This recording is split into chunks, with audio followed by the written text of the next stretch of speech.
The room was already loud when she decided to end IT. I was seated halfway down the long table, handsfolded, spine straight, my chair angled slightly back from the edge. The projector hummed behind me. Someone laughed too loudly near the windows. This scholarship was meant for students who elevate the institution, CLAIRE said, not looking ATME yet. Not ONES who embarrass it. The sound dropped out of the room, not all AT1s. In PIECES, SHE finally turned. She smiled the way people do when they're sure they've won. We're revoking it, she said. Effective immediately? A few HEADS turned. Someone NEAR the end of the table inhaled sharply and didn't let it out.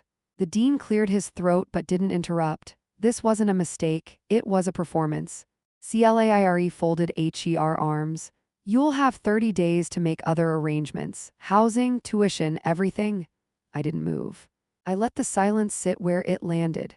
You should have known better, she added louder now. You don't belong in ROOMS like this if you can't behave accordingly. I looked down at the PRINTD agenda in front of me, cream paper. Black ink, MY name listed under academic standing review. The page didn't shake. Across the table, one of her friends smirked. Another checked her phone, already bored. They'd rehearsed this. Not the words maybe, but the outcome. The dean finally spoke. CLAIRE's family has been very generous to the program, he said carefully. And the board agrees that reputation matters. Their IT was. The justification, polite, impersonal. I nodded once, not in agreement. Just acknowledgement. No one expected THAT. CLAIRE tilted her head. Do you have anything to say for yourself? I waited a second too long on purpose, long enough for the question to feel heavier than it needed to. No, I said. The meeting moved on. I stayed seated until IT adjourned. Then I stood, gathered my folder and walked out without looking back. My name is Eliana Mero. I was 20 years old then, a full-time computer science student living on a merit BASED scholarship, and I'd built my life around keeping things orderly because chaos was expensive. The campus was quiet outside the conference building. Early spring, the air still sharp. I crossed the quad and SAT on a concrete bench, the kind bolted into place so no one could steal it. I set my folder beside me and rested my hands on my knees. The scholarship COVERD tuition, housing, and a meal plan. In return, I maintained a 3.8 GPA, logged 20 HOURs a week in the computer lab, and attended every donor function I was invited to. I did the work, all of it. What I'd violated wasn't a rule, it was a hierarchy. CLAIRE and I had entered the program the same year. She called IT competitive, I called IT uneven. SHE missed classes. I covered group projects. She talked about connections. I talked to professors. When the lab supervisor needed someone to stay late during midterms, I stayed. When the department needed a student to present research at an alumni dinner, I went. I learned quickly that reliability made people comfortable. It also made you invisible. This wasn't the first time something had been reassigned away from me and toward someone louder. It was just the first time it was done out loud. I understood the rule then, clearly. Access belonged to people who already had it. My role was temporary BY design. That realization didn't upset me, it clarified things. Fairness isn't about kindness. It's about whether the same rules apply when no one is watching. I picked up my folder and stood. There were forms to file, deadlines to track, housing offices that closed AT5. I walked back across campus AT the same pace I always kept. Whatever came next would require preparation. I didn't appeal the decision. The process existed. I read it. 3 FORMs, 2 committees. 1 final review panel that met once a month and rarely reversed anything involving donors. I calculated the odds and moved on. The housing office was on the first floor of a brick building NEAR the East Gate. Fluorescent lights. A line that MOVED slowly. I waited my turn and spoke when it was mine. I'm withdrawing, I said, end of the month. The woman at the desk asked WHY. I said, funding? SHE nodded and slid a form toward me. I filled it out in block letters, date, signature, done. I moved into a sublet with 2 other students off campus, 1 room, a desk that wobbled slightly. I fixed it with a folded receipt under one leg, THAT held. I took an extra shift at the lab and picked up a part-time contract tagging data sets for a grad student who paid cash. The work was dull. It was also steady. My GPA didn't change. What did change was how people spoke to me, not the professors themselves. The students. Claire and her group stopped acknowledging me entirely. They didn't need to anymore. I'd been moved out of the room where decisions were made. This was consistent with the pattern. The first year, IT was group projects where my name appeared last, even THOUGH I'd written most of the code. The second year, IT was research credits redirected at the last minute. Always quiet. Always explained as administrative. I noted the dates. Nothing more. Silence is useful when you're watching how things actually work. I finished my degree on time. No ceremony, no family in the stands. I collected my diploma from the registrar's office 2 weeks later after a signature was verified and a hold was cleared. I took a job 6 weeks after that at a mid-sized software company with a compliance-heavy product line. Not glamorous, regulated, the kind of place where process mattered more than personality. I liked that. My title was junior engineer. My pay was modest. My benefits were clearly defined. I read every document they gave me.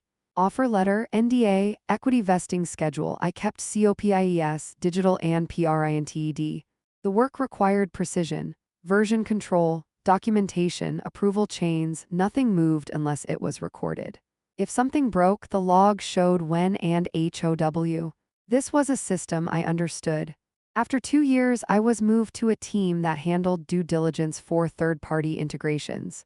We audited code we didn't write. We verified claims made by other companies. We flagged risk. I didn't talk much in meetings. I spoke when something didn't add up. When a startup claimed they'd built a proprietary model in 6 months with a team of 3, I asked for their training data sources. When a founder talked around a question, I noted the deflection and moved on. I was promoted a year later. By then, I'd learned THAT authority doesn't need volume, it needs paper. I also learned how early money moves. Who signs? Who can say no without being seen? Who never appears in the room but determines whether the room exists at all? This wasn't about revenge, it was about competence. I began setting aside a portion of every paycheck. Automatic, BORING. Effective, I maxed what I could, I left the rest alone. When the company was acquired, my equity vested on a staggered schedule. I waited it out. I didn't cash everything at once. Patience is a form of leverage if you understand time. I moved cities, then again. Each move was documented. Each role a step closer to the part of the industry where decisions had consequences. At 30, I joined a fund as a technical advisor. Not a partner, not yet. I sat in ONPITCHES and wrote memos no one saw except the people who mattered. The room was quiet most of the time. Glass tables, water pitchers, legal PADS with cream-colored PAGS. People spoke carefully because everything was recorded in some form. I watched how founders behaved when they were challenged. Who grew defensive, who adjusted, who lied badly. The bad ONES always talked more. I was offered a small allocation opportunity 2 years later. A limited position, conditional, subject to compliance review and conflict disclosure. I accepted. I disclosed everything. There was nothing to hide. By then, my name appeared on documents I didn't circulate. That was new. I noticed it and said nothing. There's a moment when people stop explaining things to you. It's not dramatic. They just assume you know I knew. Every structure I participated in was built for stability. Nothing was designed to humiliate or exclude. The rules were plain, the conditions clear, the consequences written in advance. I didn't create any of it. I simply read what was already there. By the time I was invited to speak at a conference for the first time, 10 years had passed since that room on campus. I accepted the invitation after confirming the agenda and reviewing the list of attendees. I sat with the email open for a full minute before responding, not because I was hesitant, because habits matter. Things that are built carefully tend to last. That's fair. The conference was held in a glass-fronted center near the water. Security AT the entrance. BADGESPRINTED in advance. A schedule that ran to the minute. I arrived early. The green room was quiet. A long table, 2 carafes of water, a stack of folders with the day's panels printed in black type. I set my phone FACEDOWN and SAT in the chair CLOSEST to the exit. The keynote was introduced without flourish. MY name, MY role, the fund, polite applause. I spoke for 27 minutes and stepped off stage on time. Control is most visible when nothing needs to be forced. Afterward, I moved to the investor lounge. Access was limited, badge SCANS, staff at the door with clipboards and earpieces. Inside, the light was lower. Conversations stayed quiet by design. This was where the PITCHES happened. I SAT at a small round table and opened the first deck. Clean design, confident CLAIMS. I turned the PAGES slowly. When I looked up, CLAIRE was standing across from me. SHE wasn't smiling. For a moment, SHE didn't speak. She studied MY badge, then MY face as if waiting for something to change. ELENA, she said, too quickly. I didn't know you'd be here. I nodded once. I didn't stand. She SAT without asking. Her co-founder stayed on his feet, one hand tight on the back of the chair. He kept glancing between US. CLAIRE started talking. The company was called LATTICCORE, IG-Assisted Enterprise Optimization. 18-month runway, strategic PILOTS, projected growth that required belief more than evidence.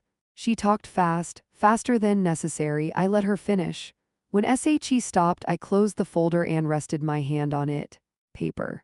Heavy stock, neatly ALIGNED. WHO handles your compliance? I asked. Her co-founder answered. A name. A small firm. He sounded relieved to be speaking. I turned slightly and looked past them. One of our partners was standing near the windows. I met his eyes and waited. He came over, casual, unhurried. Is this the one? He asked. I slid the folder toward HIM. Yes. He opened it, flipped through, stopped on a tab marked disclosures. The room felt smaller then, not loud. Just tight. CLAIRE leaned forward. Is there a problem? The partner didn't answer her. He looked at me instead. You want to walk me through this? He asked. I didn't touch the papers. They can hear it. He nodded and cleared his throat. Your company accepted early seed capital from a limited partnership that has a conflict clause, he said. That clause triggers a review if the general partner is also an investor in a competing fund. CLAIRE FROWNED, THAT standard. We disclosed all of that. The partner turned the page. You disclosed part of it. Silence settled over the table, not awkward, deliberate. The remaining interest, he continued, is held through a secondary entity. The beneficial owner is listed here. He slid the page across. CLAIRE LOOKED down. She read it once, then again. Her co-founder stood very still. That's not, she started, then stopped. That can't be right. The partner looked at the compliance officer who had stepped closer without anyone calling her over. Can you confirm? He asked. The officer checked HER tablet, scrolled, paused. It's confirmed, she said. The structure was established years ago. CLAIRE LOOKED at me then, really LOOKED? You, she said, her voice sharpened. This is you. I waited a beat. The fund is disclosed on MY badge. You did this on purpose, she said, louder now. HEADS were turning, the partner interjected. This isn't about intent, it's about eligibility. Her co-founder finally spoke. What does this mean? The compliance officer answered HIM. It means your company is in violation of multiple investment TERMS. Any further consideration is suspended pending review. Suspended? CLAIRE said. You can't just... We can, the officer said. And we have. CLAIRE's hands were trembling now. She clenched them together under the table. SHE turned back to ME. You're doing this because of college. This is petty. I held her gaze. This is procedural. The partner closed the folder. We'll be in touch through counsel, he said to her co-founder. Not today. CLAIRE stood abruptly. The chair SCRAPED against the floor, too loud. This isn't over, she said. We'll fix this. No one answered her. Security wasn't CALLED. They didn't need to be, the room had already moved on. The compliance officer made a note on her tablet and stepped away. The partner followed. I remained seated for a moment, long enough for the silence to settle back into place. When I stood, I adjusted my badge and left the lounge through the same door I'd entered. The process was already running. That's how these things are meant to work. Fairness doesn't require raised voices. It requires rules that apply even when someone doesn't expect them to. The review didn't move quickly. They never do. 2 weeks after the conference, I received a standard notice from compliance confirming that all communication regarding LATTICCORE would be handled through counsel. No action required on my end, no follow-up questions. I archived the email and moved on to the next item on my calendar. By the end of the month, the fund received a formal withdrawal request from a syndicate partner who had been tied to their next round. It was brief, clinical, no explanation given. 3 weeks later, an industry bulletin noted that LATTICCORE had paused operations to restructure investor alignment. That language appears when the money is gone but no one wants to say it yet. I was not contacted. Their legal challenge came next. A request for review, then a request for expedited review. Both were denied on procedural grounds. The conflict clause had been disclosed, the ownership structure verified.